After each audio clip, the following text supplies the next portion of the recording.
way too, and don't want to be young now. Okay, so like, all right, I don't want to be like super young. Uh-huh. Like, I'll never go back to like 21. Okay. You know how broke you are at 21? 21 is an interesting feeling, especially for a male. Because when you're 21 as a male, usually women that are 21 aren't really feeling men that are 21. And so, Sometimes. I mean, sometimes. Like, come on. You But got to give us a look. it's them silver foxes, they be like 35, 36 and settled. They had their own. When you're 21, you kind of raggedy a little bit, right? So, not a little bit. You're raggedy. most 21, and even if they got money, they still raggedy. Yeah, I mean, you don't really know how to be fly, at 21. So yeah, I probably wouldn't go back to those days. But you know what, Q? Honestly, you know what's weird? What? Well, I guess it's weird by today's standard. I was married when I was 21. You what? I married real early. I married in April of 2003, and I was 20 years old. Mm. Yeah, Crystal was 19. Mm. So we married early. So, I mean. But you know what? To be honest, like, I hear people say, like, how, you're too young to get married. I just feel like it's what's poured in you. You know what I mean? Like, you realize the value of having a good partnership. I agree. And how much more you get done with the right partner. Mm-hmm. Yeah, I knew then, though, being an old soul, the streets ain't really had nothing for me. Oh, no, these streets. And then, Q, I wasn't attractive till I was like 28. You always say that. I wasn't. First of all, Donnie, I'm going to say, I done known you for a while. You look the darn thing. I don't look the same, Q. In fact, listen. Our boys were looking through some old photo albums, and they found some stuff like 2016. Uh-huh. And it was like, I remember that dad from 2016. I remember that dad You're from bigger. 2013. You're bigger. Q, I'm telling you, I got my wings, but it took me a while to get my wings. I was a relatively late bloomer. Okay, so let's ask this. Okay. Do you think, because to me you look the same, like when I go back in there, you know me forever. That's what I'm saying. So you look the same. Do Right. you think like the confidence changed, which then made you feel like? I think I just had to grow into my features. Okay. Like, I can show you some pictures, and I had hands like baseball mitts, Mm-hmm. but my arms had to grow into my hands. Mm-hmm.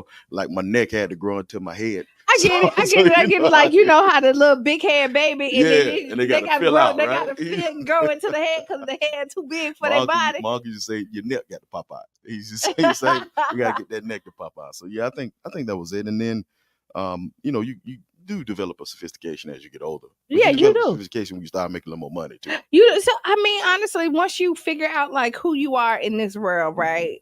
There's a different kind of aura of confidence that you have that you don't have when you don't know who you are.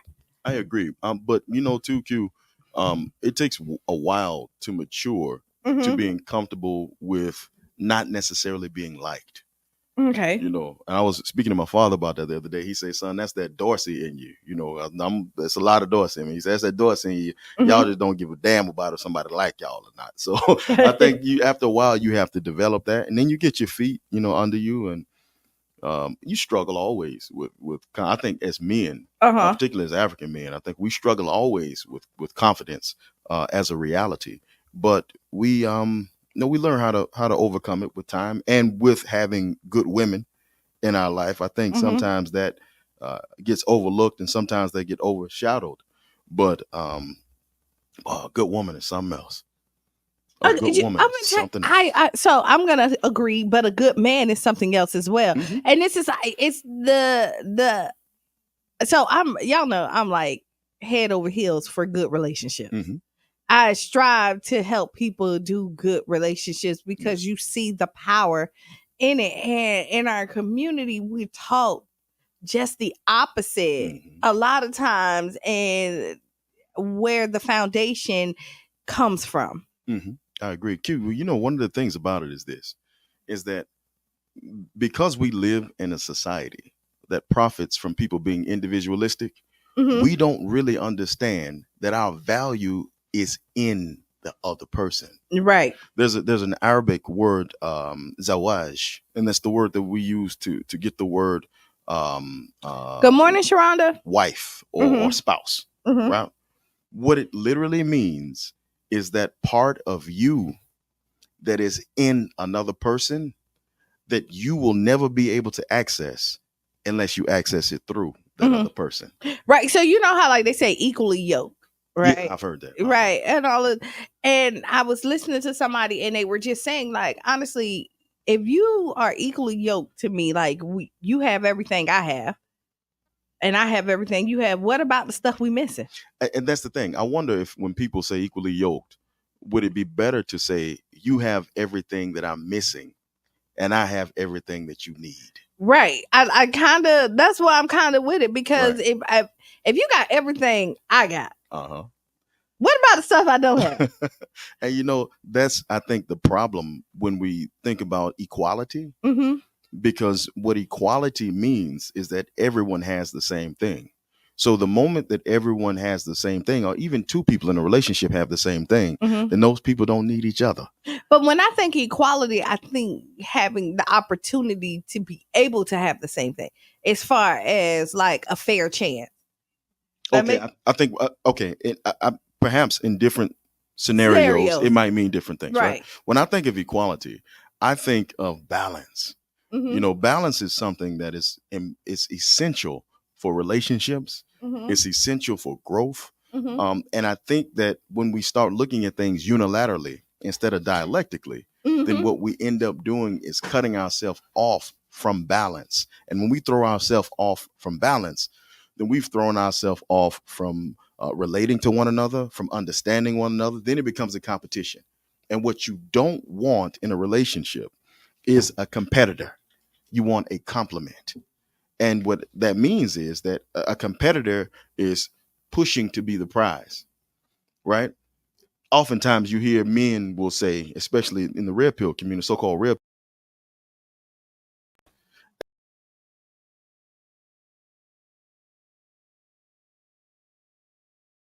what they find in each other is the prize. And the only way they can access that is through a balanced relationship that's dialectically balanced between those two polar opposites. And see, you know how I feel, and I think we're saying the same thing as far as the prize. Like, I think that just like you say, when you're with somebody, everybody should think that they got the prize. Exactly. Because if I think I got the prize and you think you got the prize, we're going to strive to make sure that you take care of your prize. If only one person in this situation is the prize, then the person that's on that pedestal is not going to pour in as much to the other person because they feel like they're the one. Unity is the prize, right? Yes. Love is the prize. The communion that's shared between two individuals or more individuals, however you want to structure your relationship, the community that's shared between those individuals. The people in the relationship defines it. They define it. And I think when I was speaking off the record to an individual not too long ago, after Voice of the People, when we were speaking, and I was telling him, I said, you know, the thing that's missing from the way we understand the world, even politically, is that we are not free to define how things work for us in our own ethnic and cultural means. We're not free to do that. That's stigmatized. So we have to see the world through the eyes of other people. I agree. You get no rebuttals from me on that one. Well, so yeah. Well, Q, listen, I've been talking to you long enough to know how to not get no rebuttals from you. It goes back to beauty standard. You remember a long time ago, Q, when we did He Said, She Said, and you and I were having that sidebar conversation. We were talking about beauty standards. And we were talking about just the way that the world interprets beauty standards. That whole idea of standard is something that's, I mean, it's ridiculous. In as much as the standards are always determined by the people who are assessing the beauty. Right. There is no universal beauty standard. No, it is. And it shouldn't be. Beauty is definitely in the eye of the beholder, because you see other people, you know, and be like, "Oh, I'm single," and then they got somebody, you know what I mean? But and then you see them, and really, what made me, I always believed in this, but I had a client. She couldn't speak. She was blind. And she had a boyfriend. And when I brought her to see him, because they hadn't seen each other, he loved her so much. He didn't care about nothing else. You know, he came in, he kissed on the cheek and all this, and she was so happy. She was like, you know, and it just melted my heart. And then when I heard their story prior to that, he used to wait at the bus stop for her to get off to make sure that he held her hand as she walked down the stairs. You know what and I'm like, you know what? Love is so real. It is. And it's something that right now, more than anything, it's the healing salve that's needed, especially in American African communities. We have to learn to love again. And we will. We are learning to love again. And loving comes from healing, naturally. It does. So like Tyrese say, R&B, because R&B used to bring you together. Like, you know, you want to change the mood, you put on some good R&B, somebody walk in the house and you, it's that type of day, you know. Right. You know, it's grown folks night. You know, and Tyrese said R&B is insecure, and when he said that, I was like, dang, he might be kind of right with it, because like, you know, it had the hip hop with it. It kind of changed the mood of what you was getting yourself into. Right. I think that what Tyrese said in a roundabout way was he talked about the commodification and commoditization of intimacy, where intimacy was something that one time that sold, because the idea of the immovable family unit at one time sold. I believe that as individuals begin to grow in different directions, economically, socially, ethically, morally, then that idea became less marketable. So what became more marketable was enjoyment, finding enjoyment in a partner rather than finding a sustained and sustainable love in a partner. Intimacy is so important. It is. Like, it is kind of almost like the heart of the relationship for me. You know, when you talk about it, and intimacy can be just knowing your partner. It's not necessarily sexual. It doesn't have to be. Right. You know, I mean, it goes into that, but intimacy is the slightest touch that you have with somebody, or somebody wiping away the tear, or just knowing that I'm sad by the tone in my voice and you don't even see me. You know what I mean? Those things mean a lot, because that let me know that you are engaged, or you were just, you pay attention to me. You remember watching grits being made? Yes. As a child? Do you remember seeing the grits come out of the Dixie Lily or whatever the grits were in, and they got poured into the bowl, and then whoever was making them, they were stirring to make sure they didn't stick. You watch them pop from underneath, and they look like little volcanoes, and then you see the steam coming, and then you watch whoever, hopefully they put in butter and cheese. Hopefully sugar did not go in the grits. Sugar didn't go in the grits. I don't know who put sugar in the grits. Whoever started that, shame on you. But go ahead. Okay. Do you remember watching rice being made? You remember sitting? I remember sitting. My father is a fantastic cook, right? So I remember my father making rice and gravy, right, and being able to take down the reductions and add the kitchen boutique. You don't remember kitchen boutique, right? That's how you made that gravy, and he made that gravy and add that flour in. And then I remember seeing grits become instant. I remember seeing rice become instant. And I remember seeing all of these things go from scratch to instant to fast food, because the society moved past the communication involved in bringing something into existence. So I'm going to tell you this. I still cook grits from scratch. Like, I still boom, boom, boom, boom, boom. I tried instant rice. It ain't the same. Right on. I don't care. It don't give you the same taste. Yes. Right. And it's just like the relationship. You know what I mean? When you try to rush it, you're not going to get the same results. The quality definitely changes with the amount of work that's put in, Q. And that's the thing that people have to understand. The beauty of being a worker. And not just in a socio-political and economic standpoint, but the beauty of being a worker just in life changes. Labor adds value to everything. And labor adds value to relationships.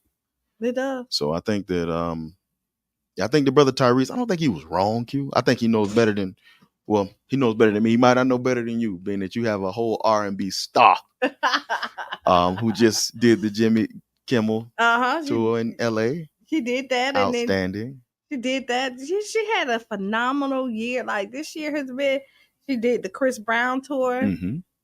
This summer she did Jimmy Kimmel and some other stuff. But shout out to Money Long for bringing the group along. Vero Beach. Yeah. Vero. Yeah. Vero Beach. Yes, that's where she from. Yeah, Indian River County, East Florida in the house.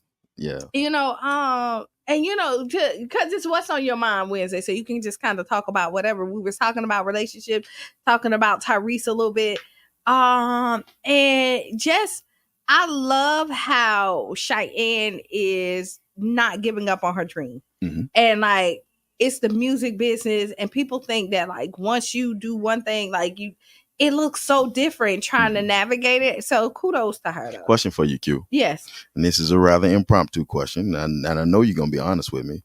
I always want to ask this. But have you found that Cheyenne's success is a lot more rooted and growing and just burgeoning and being the best because she knows she got that gangster backing behind her? I think so. I will say so. Like, you know, this is when you look at because Cheyenne, listen, she told him, she'd be like, hey, I got the type of mama. Yeah. Indeed. She's like, I got that type of mama. That's a different kind of confidence that you have when you know somebody has your back. Come on. Like when you look at it as a child in your partnership, when you make a decision and you know, like, hey, wherever I go, somebody like if I mess up, somebody still got me. And if I say something, regardless, somebody got me. It's a different kind. You walk different. Yeah, you do. You walk different. Brother Elamine used to say you throw your foot out different. Yeah, when you walk. Like you seen the thing is they was like the lioness walk with her head up. Yes. And she don't never look back because she know what's behind her. Her king behind her. So move. I think that is something that more people need to understand. Is that the element of our talent has to be something that we have to back as a community with muscle. You know, it might sound crude or it might sound rough or violent. And I'm not saying that necessarily. But what I'm saying is that there's a world out there attempting to extort the talents of our youth. And we have to be wise enough to be able to back that with the muscle and the support so that our youth is not out there getting extorted, exploited, and letting their powers and talents be commoditized. It's called parenthood, right? It's called being a parent to your children. And I will tell you, the people, my children, because even though Cheyenne's my only biological that's living, right, is that my kids, and I can say this proudly, have a confidence that I don't see in all.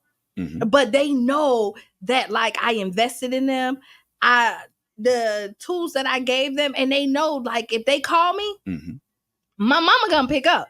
If they call me and my mama coming, if I had them or not, you know what I mean? Like Trayvon told me one day, he was like, "Ma, it ain't nothing like picking up the phone to hear because I know regardless of what you're going through, you're gonna pick up and say, hey, Trey."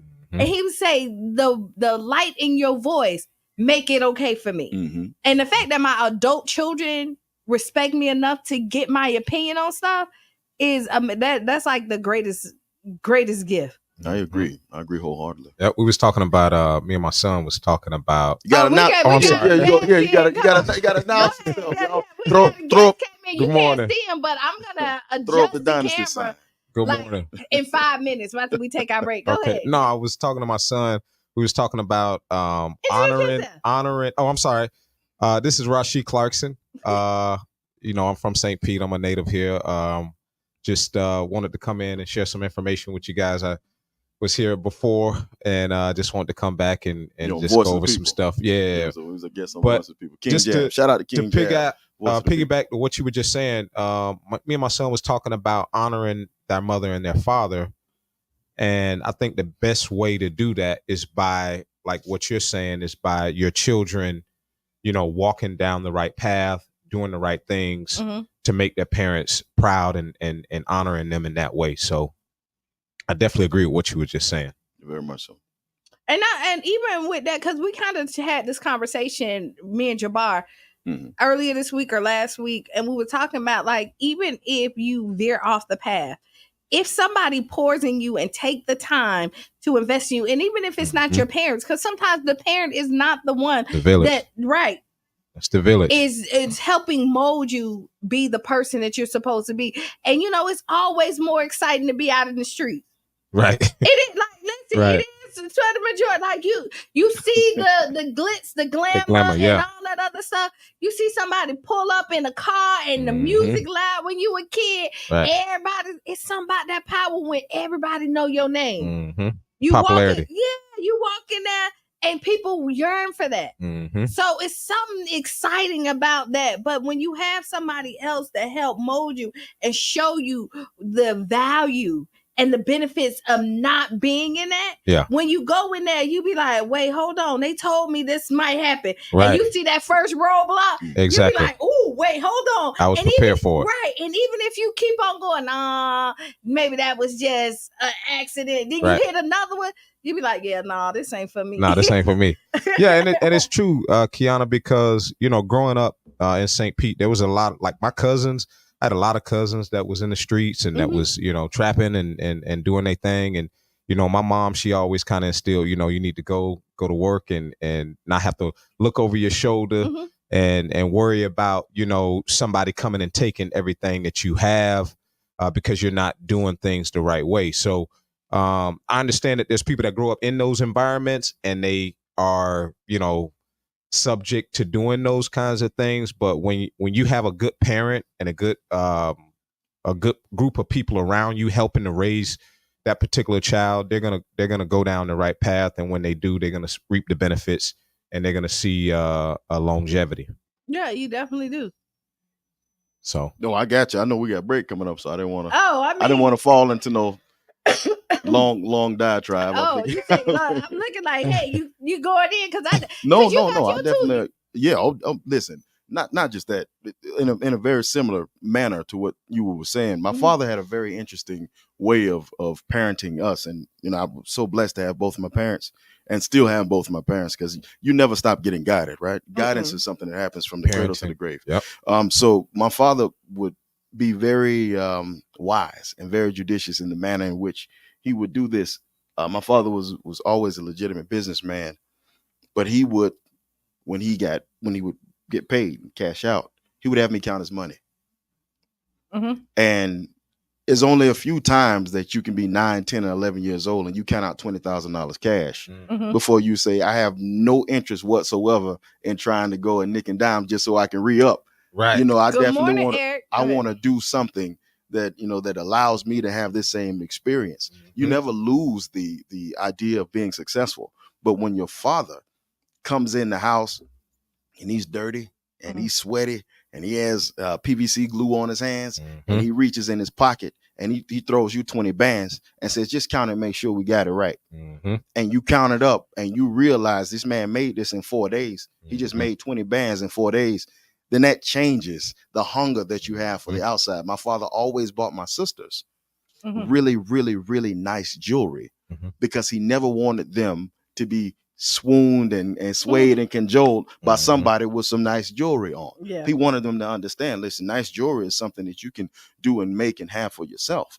So allow another person to speak to your heart and speak to your mind and speak to your intellect. And not just to your pocket. And not just to your pocket. So I think when we talk about the variances of parenthood and the way that you use parenthood to influence the way that your youth are able to see the world, I definitely benefited greatly from the perspective of mine. Absolutely. So listen, we do got to take this break, right? We're going to continue this conversation. Rashid is here, so we're going to talk about facts. Right, we got him. He got some knowledge. He going to speak. Brother Donnie definitely got some books for us. Right, we got to talk about the debate. We do. And so stay tuned. Tag a friend, tell a friend. We up here. Let's go. Yeah, so we'll be at like 7 minutes past the hour, 6, 7 minutes. We'll be back. Leaving his rallies early We'll have analysis from Philadelphia. Also today, doctors in Congo tell the BBC they're struggling to contain an outbreak of Mpox. I just saw the child get sick. I didn't even know the name of the disease. We can't sit and wait for the children and even adults to die. The aftermath of the typhoon in Vietnam, and are you ready for digital death? First, our top stories. Hello, I'm Govinda Gill with the BBC News. Donald Trump and Kamala Harris have clashed in their only scheduled television debate before the US presidential election in November. They shook hands but soon moved on to personal attacks, accusing each other of lying and trading claims on the economy, immigration, foreign policy and abortion. Tom Bateman reports. The debate began with an area of vulnerability for the vice president on the economy, as Mr. Trump tried to link Kamala Harris to what he portrays as the failures of the Biden administration. She blamed him for having left them with what she called a mess they had to.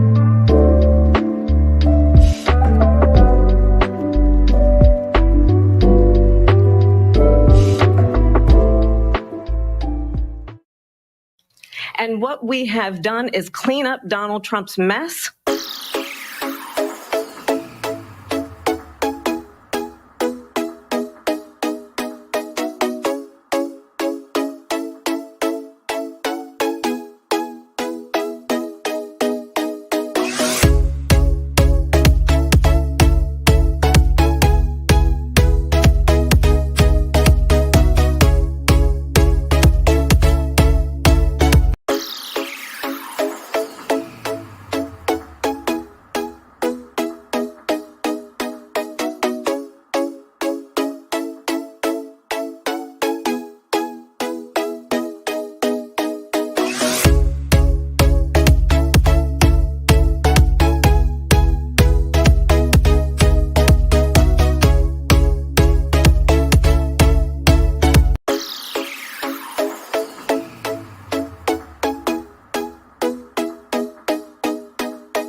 Just like that, we are back. You are welcome. We're welcoming you to the Tampa Bay Breakfast Club. I am Qiana. I am the intellectual gangster, the professor, Brother Donnie. And we have a guest. Good morning. This is Rashid Clarkson. Okay. And so, yes, if you were listening to the first hour of the Tampa Bay Breakfast Club, we talked about Tyrese a little bit. We did. We talked about parenting a little bit. We talked about relationships and the importance of having a good foundation and our community not teaching the value of the partnership. Yes. Now losing it because we were talking because Tyrese said that intimacy, R&B is insecure. He said it's insecure. I think R&B has always been insecure. You think so? Yeah, I think so. At one time it was called race music. They used to call it race music in the 40s and 50s before it was called R&B. I think that the state of love between African people in the West, in the diaspora, is insecure. Because I think that settler colonialism produces insecurity, particularly in the people who they consider the other. I think that we should look deeply into this because it has deep social and political and economic ties into reality. And I also want to remind our viewing audience and our listening audience, call in and join us. We should have an amazing, fruitful, and pregnant topic for this second part of the show at 727-637-2416. That's 727-637-2416. So we having a baby. Yes. Yeah. Let's go. Yeah.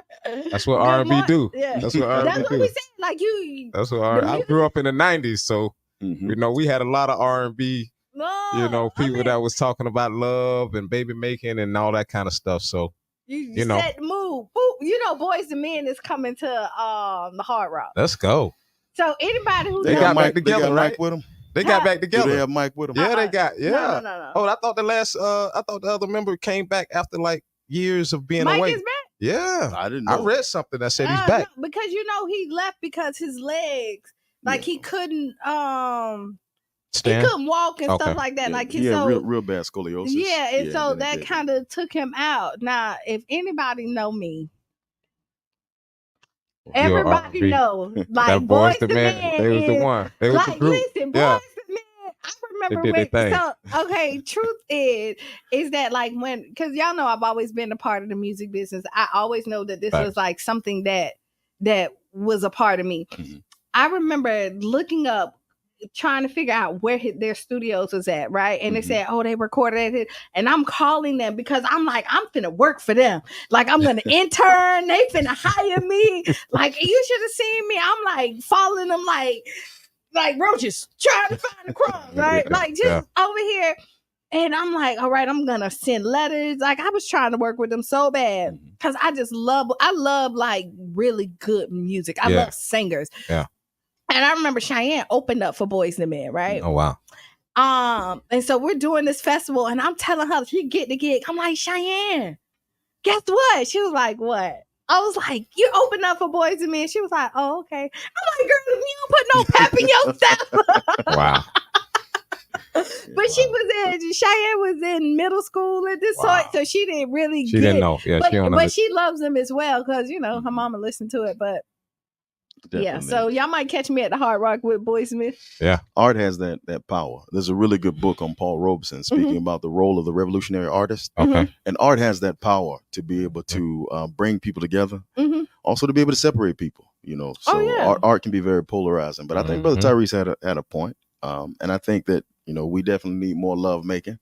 Straight up. And we need to change the way we view, I think, men, because I can only speak to men. I only speak to men. I have no advice, no anything for the sisters, because I think that the sisters are best to guide the sisters. Right. So I'm going to say this is I think that it takes both, right? Because equal balance. It does. So we're having this men conference, right? Yes. It's the second series of Check on Your Strongest Friends. And this usually, when you see like men talk, is only men in the room. Right. Right. And so my thought with this one is that how can the women help if we don't know? Right. Right. So, and then when you look at it, and I'm gonna let you speak. Sorry. No, go ahead. But when you say that, I think that like sometimes you get clarity from somebody else's eyes. Mm-hmm. You know what I mean? Like you can see where we're coming from, and then we can see where y'all are coming from, and we understand each other a lot better. Right. I think that role of the woman who teaches the man comes from utero until age of puberty. Mm-hmm. And that role comes from the mother and the sisters and the aunts that male finds in his life. Mm-hmm. After that point, then that male has to be turned over to men to learn how to see the world and behave and operate in the world through men. I think that the balance that we are not finding is not necessarily one where adult men have to be taught by adult women when it comes to manhood or anything that applies to men. I think that boys need to learn from their mothers until they reach the age of puberty, and then they need to learn from their fathers and the other men around in the quote unquote village. So I wholeheartedly agree with that. But when you think about teaching somebody that you're with, is that everybody needs something different. And so when you're in a relationship, I'm going to have to show or teach you how to treat me properly.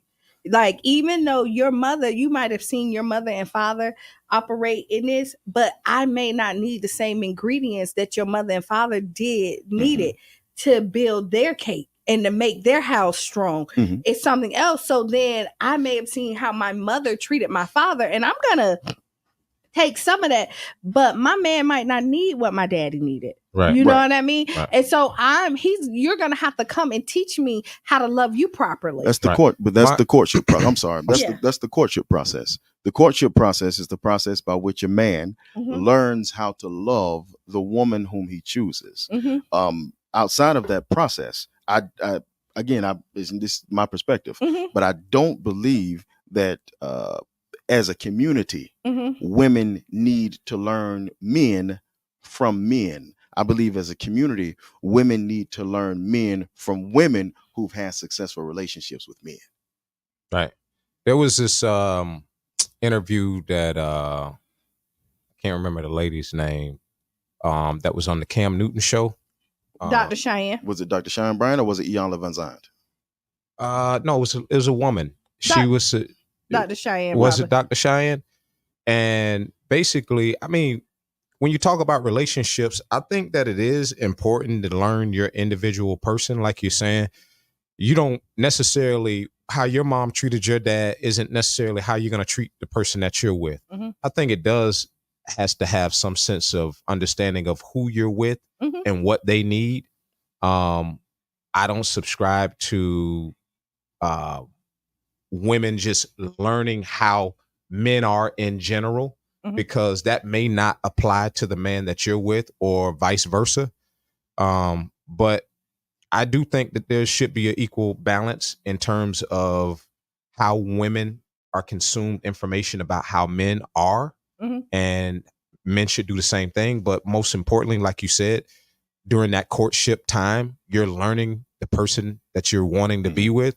And if they don't fit, or you're not evenly yoked, or you're not, compatible with each other, then, during that time is when you'll know. We laugh because we talked about equally yoked earlier before you got here. Right. Now, before we move on with finish this topic, remember Friday, Bubba Dub will be in town at Ferg's. Let's go. With comedian Damon Davis. Right. The doors open at 7:00. Get your tickets. We gave away free tickets on Monday. If you wasn't here, you missed it, because they're going go on the website. You can go to some places and purchase those tickets. Just wanted to do that. So we'll be in the building. But okay, back. Let's go. Well, just cultures and traditions. Okay, go ahead. I think that the way we and understand and interpret the relationship bonds and the parameters of relationship bonds between men and women should come from cultural and ethnic and substantive social difference. So when we use the term equally yoked, just like earlier when we were able to come up with two different definitions Right. for the same concept of being equally yoked. Those concepts will have different definitions based on your culture. I wasn't raised Christian or in the church. So when individuals say equally yoked, to me, it means something completely different. It's talking about church. Is it talking about church in your mind? I don't want to say that it's talking about church. I think it's more of a compatibility type thing. Mhm. I think that spiritually, you know, it could apply to religion in a way, because you could have somebody that's Christian and somebody that's Muslim, and if they're not evenly yoked in terms of their principles, their values, and what their beliefs are, then obviously they're not going to be evenly yoked. That's just my opinion. But when you look at it from another standpoint, you can say evenly yoked just truly means if you're compatible with that person. Right. And how equally yoked is defined from the ethnic perspective that I was raised in is, again, if the partner has what you lack. Right. And that's what, if the partner can produce what you can't produce, and if you can see that that partner has an essential part in them that you need to be complete, then that is how I would define being equally yoked. But Again, usually people be like, equally yoked, you have to be the same across compatible. But see, I think of compatibility. When I hear evenly yoked, I'm thinking you and that person have to be, moving in the same direction. You and that person have to have the same values and beliefs. Just like in my last relationship, me and that person, we looked at marriage in different ways. And because we looked at marriage in different ways, we never got married. We were engaged, but because they looked at marriage in this way and I looked at marriage in that way, it never happened. Because we weren't evenly yoked. We didn't believe in the same principles and values when it came to marriage. So I think that's so how. I have a question, since you did it. How long were y'all together? Maybe 8 years. 8 years. And then knowing that y'all looked at marriage differently, when did y'all figure that out? We dated for 2.5, 3 years. Right. So that whole courtship thing, right? We never talked about marriage. We were just having fun. But it got to a point where we were living with each other, and I saw things in her that I loved about her, and she saw things that she loved about me. But when it was time to cross over into that threshold of marriage, the way we viewed it wasn't the same. I told Crystal I wanted to marry her about 3 months into dating her. I told her that, and I was 19 years old. And I told her I wanted to marry her. I've been married for 21 years because I was able to understand that she had what I lacked and I had what she lacked. And in that merger of those two, then we would be able to complement each other. So absolutely. Everyone's path is different. But that y'all was know I need glasses, right? Yeah, that's beautiful. But this is new to me. Right. So I'm trying to look. Your wife, Crystal, said women are too comfortable with being in men's faces when they are dealing with men issues. Let men have their space to speak freely with people who share their experiences, just like women like to have. I agree wholeheartedly. So I agree with it. And I do think that I agree with it as well, but I also think that sometimes we need to share those experiences as well, because you thinking as a man, or a woman, we share our experiences with our friends, and we talk about the things that's lacking or the things that we need, but we never share it with our partner who need to help us through that sometimes. Right. And so this is when I'm saying, like, we have to have an equal balance where there's things that, like, I'm not going to be in this conversation. Sometimes you need that man time when you could just talk to your men, but there's some things that you need from me that you have to share with me so that I can help you. And to think that, like, people like, oh, they should know, but you never told that person. And so I think we definitely need to find an equal balance with it. I do believe everybody need their time, but I also think that we need to put each other together as well. Yeah, I think that the thesis of the argument was that information that needs to be shared with you between yourself and your spouse, or yourself and your mate, is that information that needs to be shared between you. It's not information that needs to be shared between the community of women and the community of men. It's the information that needs to be shared between a woman and a man. Sometimes because the society and the way we reproduce images, sometimes we feel like we shouldn't be attractive to one person. We should be attractive to all people. You shouldn't want a man. You should want every man. And you shouldn't want a woman to want you. You should want every woman to want you. And that, again, I believe is a consequence of capitalism. Okay, I don't think that And I think we got to agree with Brother Donnie, because he's been married for 19 years. 21. 21 years. So we got to go with what he said. But my way doesn't work for everyone. Right? So this is it. What builds your house may burn somebody else's down. Right. Right. When you look at it. Yeah. And so when you lead by example, right? And so, like, even this seminar the mental health conference that we're doing, and it's focused on men, but everybody is welcome to come in. And if you wasn't taught those tools, where are you going to get it from? If everybody is privately doing this and you never was privy to how to communicate, how are we going to build a strong community? But everybody doesn't have it. So, like, everybody doesn't have the parents that taught them that. Yeah, let me ask you a question. Go ahead. Did your wife's parents, were they together in the household like your parents were? My wife's father is deceased. When she was growing up. Did she see her father and her mother together in the household growing up? For a while. What she saw in me was the individual that she knew she wanted to raise her children. No, I was just trying to figure out, because you grew up with your parents in the household, right? Yes, both your parents. Mm-hmm. And if she grew up in the household with both her parents, I think that's something that y'all both have in common. That's something that y'all can kind of relate to in each other growing up. In a way. In y'all younger years. In a way. The thing is that the teaching and the training of women is best done by women. And the teaching and the training of men is best done by men. And the man is not like the woman. And the woman is not like the man. I agree. Because each of them have what the other lacks. Gotcha. So in an organized society, men are taught how to be what women need from men who've been what women need.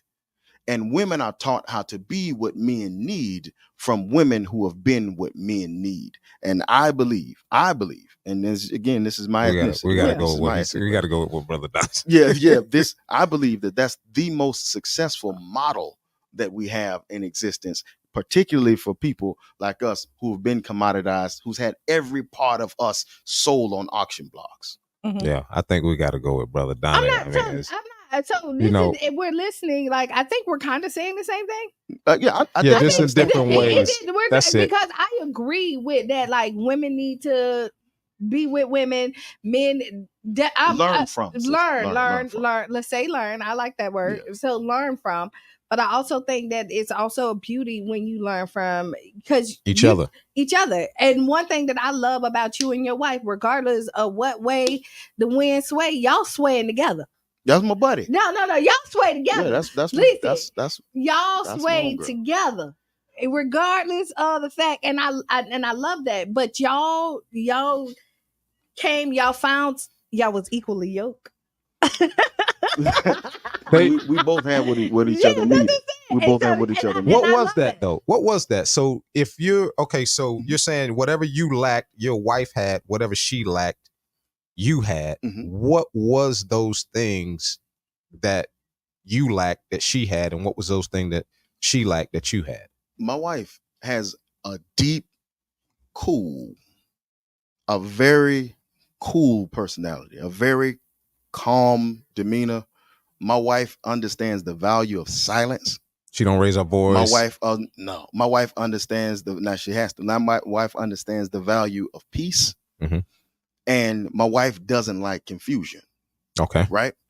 I'm extremely controversial. Got you. Run hot, red hot, white hot sometimes. Okay. Right? Don't at all mind being the first one to light the match at the party. Right? Okay. So the compliments were that she calm. Was able to balance the parts that I wasn't able to balance. And naturally, those things change as you mature. when you become more cognizant of the ways of the person who you're sharing your life with, you start to gain a lot of the things from them. Like, I learned how to shut the hell up. That wasn't very easy for me. It's still not easy for me. But I understood that when you shut the hell up, you can listen to think like the people who are around you are thinking. Gotcha. She came into the relationship doing that. I had to learn how to do that. So basically what you're saying is... before we go, because your wife, she was like, women can have a mental health event on their own. I don't think mental health issues of men and women should be addressed at the same time. So just to kind of answer that, I agree with that as well. But it's just like when you're doing mental health, when you are going, sometimes you do counseling by yourself because you need to identify yourself, and then you do couples therapy. Right. And this is really kind of what this is. I'm not the mental health. After we do the men, we're doing the women. Right. This is a series of growing and letting people know that it's okay to step in this, and it's not nothing to harm you.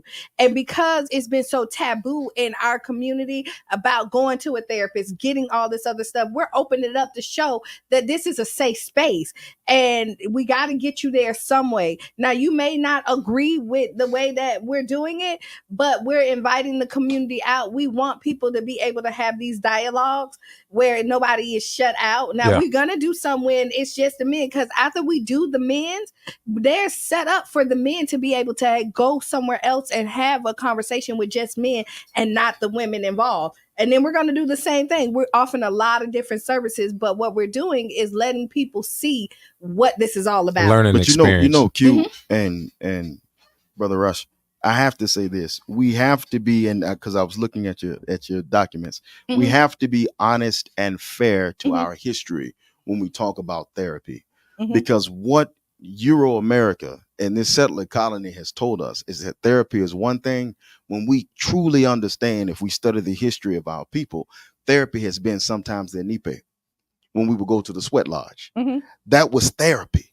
Therapy was sometimes sitting at grandma's feet while she braided our hair or took our braids out. Therapy was snapping peas and shucking corn. It didn't always look like going to sit on a couch in front of somebody else. I think sometimes we play ourselves cheap as a people because we don't recognize that sometimes therapy was gardening. Therapy was going out and working in the yard. Therapy was throwing the football. Therapy was cooking a meal and coming together and eating together and talking together. It wasn't always this formalized, sterile way that other people can get paid off of our trauma. You know, we have to understand our history and understand how we've coped and made it this far. I see a lot of young kids, you know, committing suicide, and it's sad because they're dealing with this mental health thing, and there is a crisis. You know, people don't know who to talk to. People don't know where to go to you know, get comfort without somebody judging them. You got the internet that's amplifying bullying and shaming. So it's very important. This mental health convention that you're doing is very important. I agree with Brother Donnie. It does go back to our roots and our ancestors. And sometimes, like you said, the therapy came from grandma just, you know, doing certain things. And do we have that now? Do we have those same traditions and things that we used to have? A lot of people so don't. that kids can go to their parents or go to their grandparents and express how they feel without being judged or you know, it's just, I just think about the kids that are committing suicide. And when I you just look at it, the society is different, right? The grandmothers are younger, or you have a society where like kids and parents like the same stuff. We listen to the same music, right? Where there was a clear difference back when we were younger, like what my mama listened to, like I only listened to it because like I was forced to, but I was listening to something totally different. Now you riding in the cars, your mama and you like the same thing. Not you, right? But we have to first recognize. Red. We have to recognize that's retarded. And I'm not saying that to make mockery of anyone. I'm saying that literally is a retardation in growth. If you and your child. Mm-hmm. You know, there's an African proverb that said it's the mother who gives birth to the child. It's not the child who gives birth to the mother. Mm-hmm. Facts. So although the child makes the mother a mother, that mother gives birth to the child. So we have to recognize that there's a certain level of retardation that in the growth that it takes to even like something that children like if you have matured beyond that. Now you can recognize it. I'm not saying that you should diss it at all. I'm just saying that whenever you're competing with what you made, there's a problem in you. Mm-hmm. Yeah. There's a deep problem in the way you see the world. I mean, it's a I think that there's some parents that are out there that try to be cool, try to be able to relate to their kids. Mm-hmm. Me and my son, you know, I'm not his friend. I'm his father, but you know, we do some cool stuff together. Mm-hmm. You know, but at the end of the day, I don't think parents should be friends to their children. I think that that's very dangerous because you know, kids should be kids and parents should be parents, and there should be a line that shows a variance in that. I think it should be, right? But reality is that a lot of times it's not, right? I would say for me, like I feel like I'm a true parent, right? But I'm also was a teen parent. I was one of the people that was a teen. When I look at it, the age gap between me and my daughter, I was a teen parent. I'm not 20 years older than my daughter, right? Gotcha. And so when you look at it, me and Cheyenne, at the end of the day, we like Chris Brown together. Mm-hmm. You know what I mean? We grew up with Chris Brown together. Now, where's there a clear line that I was her parent? Yes, but everybody don't know how to draw that line, right? Yeah, because I used to tell Cheyenne when she was younger, like, I'm friendly to you, but I'm not your friend. Right. Like, you know, your cousins is your friend and your aunties are mine. So there's a difference. But now I have a 28-year-old. And even though I'm her mother, I'm also her friend at this point. Because the roles have changed. I'm no longer her dictator. I no longer help guide. I'm her mentor. And so at this point, we have more in common than we didn't back then. Because again, she's a grown adult that's doing adult things and trying to navigate this. So the relationship has definitely changed. You know, so well, age and maturity too, Q, are two it does. completely different things. When you mentioned being a teen mother, but age and maturity are two completely different things. It is. If we understand the because story, age don't make you mature. If we understand the story in the New Testament, Mary was a teen mother. So, and she was also a teen wife. So the maturity level of individuals is based on the way that they are culturally oriented. And so what I'm saying in all is that you have the unique perspective to be able to teach another teen mother the experience of how to deal with a daughter, how to raise a son, how to raise a family. And a man does not have that experience. But Stevie can teach a man what you can't teach him. Agreed. And because of that, once they learn from both of your lessons instead of just one. See, that's the thing. In traditions, and I know it was this way in indigenous America, and I know it's this way in African traditions, particularly in matrilineal societies, the uncle would take on the role of the father, not to supplant the father, but so that the son or the child always had two fathers. We had a redundancy in our culture that we are missing now because we don't know how to go. Sisters don't know how to go to you. They haven't been taught to have the comfort to go to you and say, Qiana, how can I be a success like you are? That does something to the fragile ego that this society has produced. They can't go to people like my mother. Just using her for example, not saying that we're good or perfect or anything at all. I don't do that. But can go and say, Sister Barbara, how can I raise 5 children? Or go to Brother Ra, and brothers come to you and say, Brother Ra, how can I become more conscious of the role of law and society and nationality and origin and history? Right. Because we are puffed up with pride. We can't go to each other and do that anymore. And see, that's the crazy part is that, like, and I get it, right? And maybe I'm on a different world than everybody. because I feel like I like my auntie, like I go and get advice from my auntie. Yes. You know what I mean? I talk to my aunties every day. Mm-hmm. You know what I mean? The people that I see like that's doing stuff, I look at them and I be like, yo, like it's no competition for me. I can only can speak for me when I look at it to strive to be the best version of myself. And I know I don't have all of it, but I know other people that got pieces that I'm missing. And so when we take that out and then start to build this community again, then we'll see the strength in it. Right. I think we will. We got to look past the competition, though. Q. Yeah. Could you imagine, Q, what a young sister would have to say if she had to come into a room that was full of brothers that were attractive and that was full of sisters that were fly, and she had to say, I don't know how to wash myself properly. See, there are certain things that because we're so progressive, we don't understand what people are actually missing because we're progressive. We're past that. But when a young brothers come and a young brother say, hey, what? I don't know how to clean myself properly.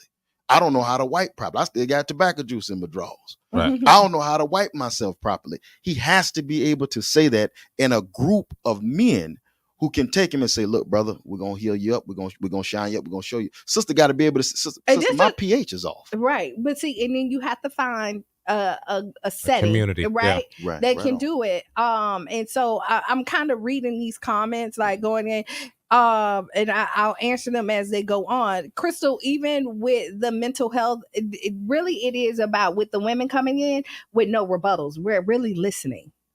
It's a learning. It's a learning thing. It's a learning thing right here, and so it's never to overstep or makes you feel like you're taking something from somebody else. But this is it. I hope y'all show up and just see the experience. Definitely And then support it. and this is the second series. And one thing I will tell you is that through this, we're learning, right? What works, what don't work, what we need, we don't need. But just like you say, like it takes a lot for a man to come and say, hey, this is what I'm lacking, or somebody else. But we have to set up where you can find people that you end up feeling comfortable enough to do it. A lot of people stay in their bubbles and don't even find or see those anybody. communities. Right. Yeah. And so we have to open it up where then you can then reach out to somebody, or that person reach out to them and let them know. And then a lot of times, just like when we talk about like reading, the kids not knowing how to read. TB. Shout out to Tonio. Right. But their parents don't know how to read.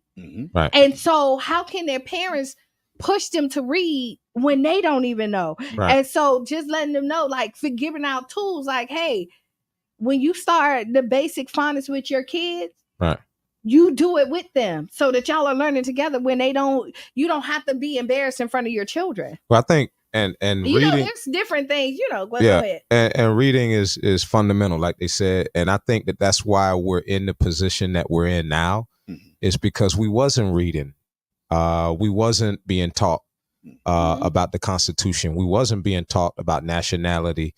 We didn't know that we were in these peace treaties and we were reclassified as Negroes and are the indigenous people here in America. But you know, I just think that everything comes full circle. We're here now. We just got to continue to empower our communities and continue to inform and continue to learn from each other. And that's why I'm here today, because I want to share with you guys about who we are, which you guys already know who we are. Obviously, our origins come from Africa. I'm never going to debate that. That's something that has already been proven. But with that being said, we are broken down into different tribes and in different nations. And in this country, we were classified as Negro. They took our birthrights from us and reclassified us as Black. And with doing that, it took away our rights. They started to govern us under color of law. And so we have to go back or not even go back. We just have to create our own nation, our own tribe at this point, because we're in their jurisdiction. And I always talk about this. If we weren't in their jurisdiction, then some of the things that we see on TV with police brutality and all of those kind of things wouldn't be happening, because we wouldn't be in their courts. We wouldn't be in their jurisdictions. And so, these are facts. This is not something that I'm telling you. This is something that they're telling you. Naturally, I want to ask this, though. The case of Dred Scott versus, actually USA versus Dred Scott, right? But at one time it was Dred Scott versus Missouri. Roger Taney made the proclamation that black men, we weren't called black formerly enslaved individuals. We called Negroes back then. He used the word black. Oh, did he? Okay. 1858. But he said a black man has no rights that a white man is bound to respect. He wrote this in his decision, the Dred Scott decision. Roger Taney. And this is the chief. What was his quote? A black man has no right that a white man is bound to respect. Now, did you just hear that? A black man. See, hold on. What that says then is that you're not in their courts. You're not in their jurisdictions. You're property. So not being in their courts and not being under their jurisdiction has never granted African people, the people who you're referring to as Negroes, American Negroes, has never granted African people equal protection under the law. You know why? Because there was no treaties to help support black people. There's nowhere in any peace treaty that you can find here in America that will ever classify or refer to anybody as black. If you look at the Constitution, it says, Article 6, that the peace treaties is the supreme law of the land. There's no way you can get around it. There's no way that you can anything contrary to that is notwithstanding. Is there a peace treaty with the American people? There's a peace treaty with every nationality that's in this country. So there's a Jamaican peace treaty. There's a Haitian peace treaty. There's a Negro peace treaty. There's a Italian peace treaty. There's a Dutch peace treaty. They all have peace treaties with the United States of America. So this melting pot that we live in. Well, first things first is that when the United States of America was created, when the Constitution was ratified, and when peace treaties were developed, all of the nations on the planet that are currently in existence were not in existence. So we can't say that there's a peace treaty with every nation that exists on the planet Earth. No. I said that there's the United States ethnicity that's has in the United peace States. treaties with Ireland, Italy, the Seminoles. There's different tribes. There's different nationalities. Black is not a nationality. It's a social construct. I agree with you. So they'll never have any rights. But nationality is also a social construct. No, it's not. There's nothing organic about nationality whatsoever. What do you mean? I mean that the Western Sahara. There's a nation of people. Hold on. I mean that Western Sahara, the nation of Western Sahara in Northwest Africa, has a nationality, a Sahrawi nationality. But the people who make up Western Sahara were there before Western Sahara became a nation. So what I'm saying is that nations are not organic. Nations are social constructs. Just like laws. How can nation? Okay, so how can nation? When we want an example, go ahead. In 1885, there was the Berlin Conference. It was something called the Scramble for Africa, in which European colonialists colonized the African continent. They created borders. They created territorial markings, and they called these places nations. Okay. So these are artificial constructs. In the decolonial process that happened between the 1940s and the 1970s, these borders changed. So you don't accept nations or tribes. You don't. I accept them as social constructs. Okay. So my whole thing is this: whatever can be proven must be proven. Okay. I don't want to debate whether or not if you believe that nation or tribes are a real thing. No. I don't believe they're organic. Right. When you say organic, you're saying that you don't believe that they're a real thing, right? No, sir. What I'm saying is I understand them to be social constructs. Okay. Now, things if that you are can prove constructed that, by. if you can prove that, I'll be. If you have any type of documents from the government that shows that that's what it is, I'll be willing to entertain that. But here's what I'm here to. Let's do historical documents. Let's do historical documents. Okay. Since we say that nations, since I say that nations We're are saying social peace constructs. treaties. We're saying Peace treaties. Let me ask you a question. Do you believe that peace treaties is a real thing? Do I believe that there are peace treaties? Definitely. As a historian, I have to. Okay. Do you believe that the Constitution is a real thing? Do I believe the Constitution of the United States of America is an actual document? I definitely do. Do you believe that this Constitution is something that every government official, cop, judge, lawyer has sworn to uphold by taking an oath of affirmation? Most certainly. Okay. So when you read the Constitution and it tells you in Article 6 that the peace treaties are the supreme law of the land, do you believe that? No. Okay. Never once. So there's the breakdown. No. I can't sit here. If the peace treaty was you believe in the Constitution, right? No, I believe that it exists. Okay, I don't believe in it as a document. I definitely believe. But you believe that it's a real thing, right? I believe that the Constitution I've seen the Constitution of the United States. So I have, as a historian, I don't doubt that. You don't believe in laws. No, correct? No. I didn't say that at all. Okay. I said I believe laws are social constructs. I don't believe that I don't believe that pigs and dogs follow the laws that human beings follow, because I believe that pigs and dogs are different organic beings than human beings. I believe that human beings create laws, but I definitely don't. I don't want to get into the semantics of. See, my thing is this: the Constitution wasn't meant for Negroes. It wasn't meant for us. What part of it? None of it. So none of the Constitution was ever meant for Negroes. So when the Constitution mentions the outlawing of the international slave trade, that wasn't for African people. I don't see, your whole concept is you have this thing in your head that you believe that we all migrated from Africa to come to North America. Not at all. And what I'm telling you is, I'm telling you, I don't believe that. Okay, so if you don't believe that, but you have this concept in your head that you're African American. No, I don't. American African. I'm sorry. Sir. How can you be American African? Because I'm an African who lives in America.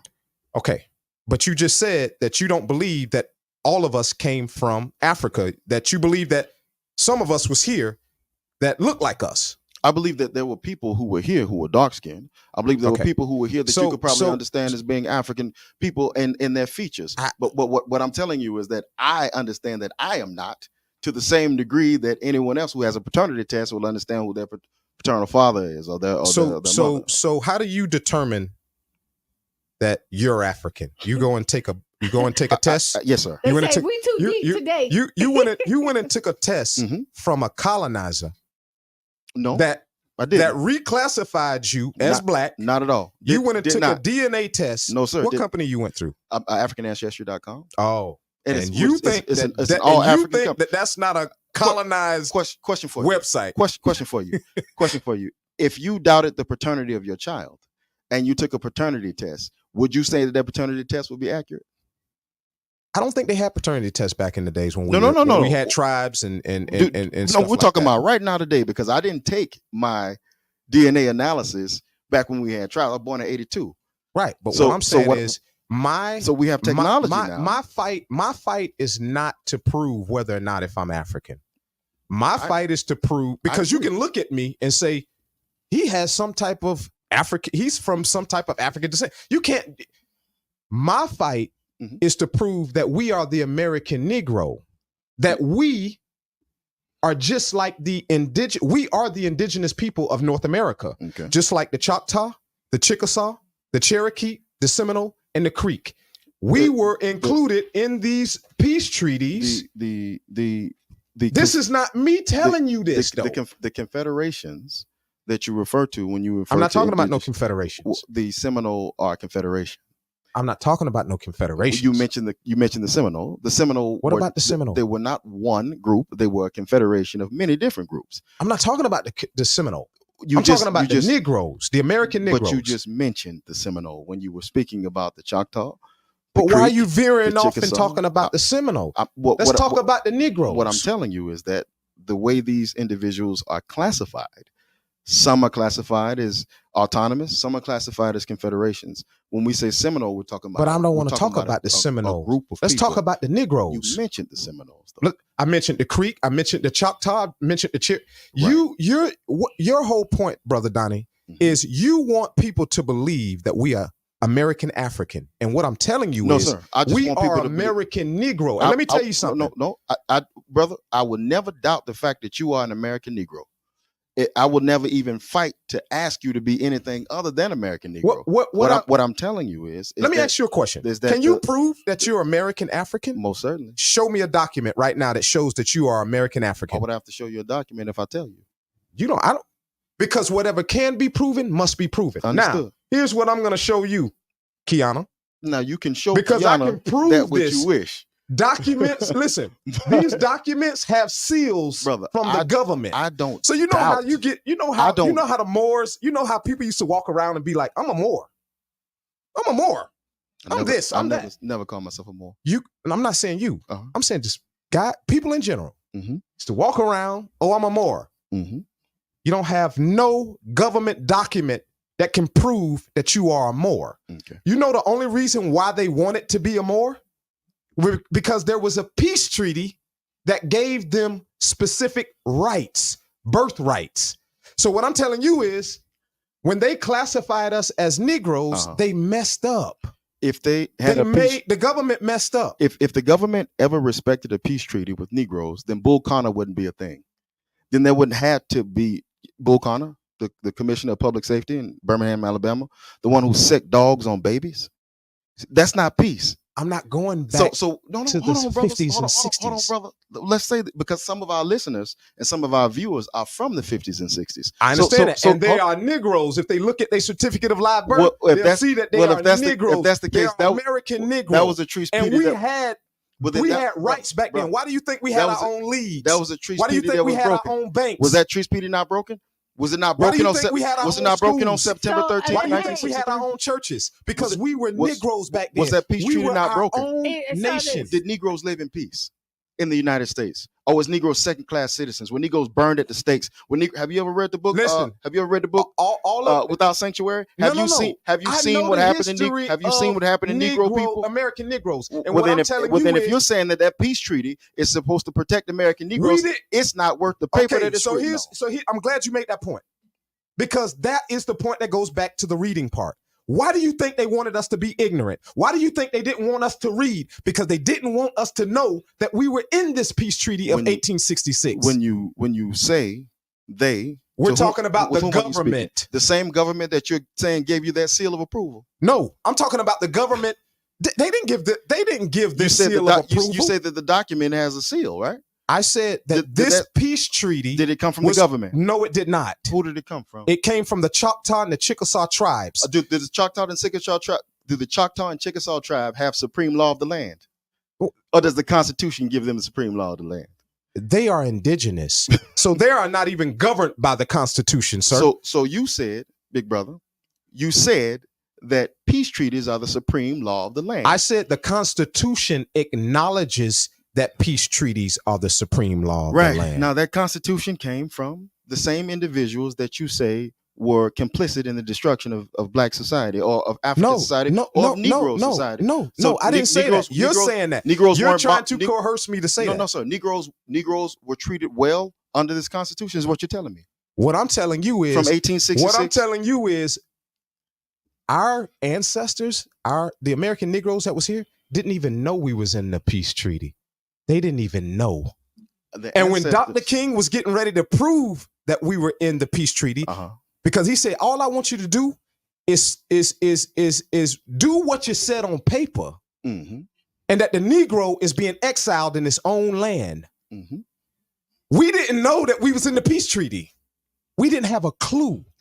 Okay. So now, and that was in the 60s. The 60s that you asked to completely evade. No, I'm not evading the 60s. I'm saying that part of all of that suffering has to do with where we are today. Okay. Because now I'm a 70s baby.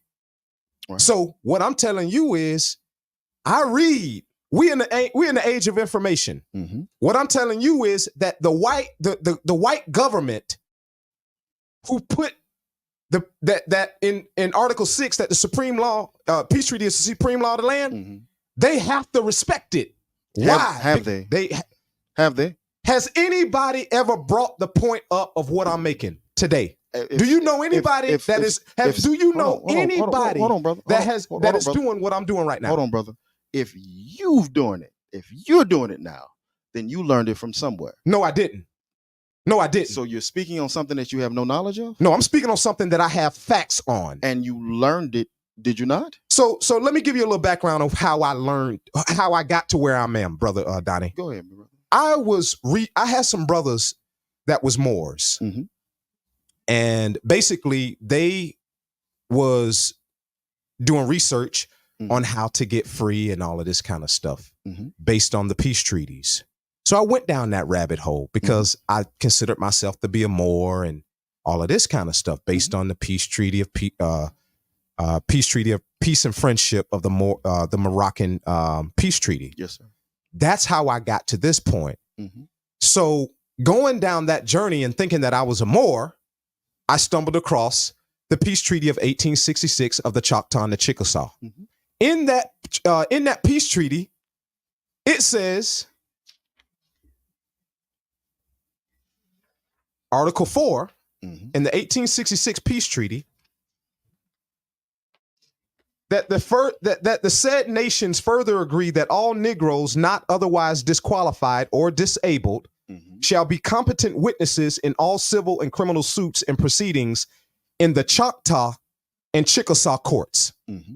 So wait, before we go, we can't go any further, right, with this conversation? Because it's like 9:00. To be continued. Right. It will be continued. And Peterman, just like he said, women don't speak. You see how two men was talking and I didn't intervene. I just let y'all do what y'all do. If somebody thought I said women don't speak. No, I didn't say you. I say no, Peterman. I'm reading. He was like, women don't speak. Because I was we were talking about the mental health when I said that we're not gonna be like we're just gonna listen. Right. You see how I did that? That's so foolish though. Right. But you see how I just let men handle men business. That's dope. Right. And so this is really kind of how the mental health will go as well. But I'm intaking and seeing that. So, just know your place. So this has been an interesting day at the Tampa Bay Breakfast Club. Also, we had great dialogue. Thanks for having me. We didn't get to the debate, so I guess we'll talk about that on Friday. All right.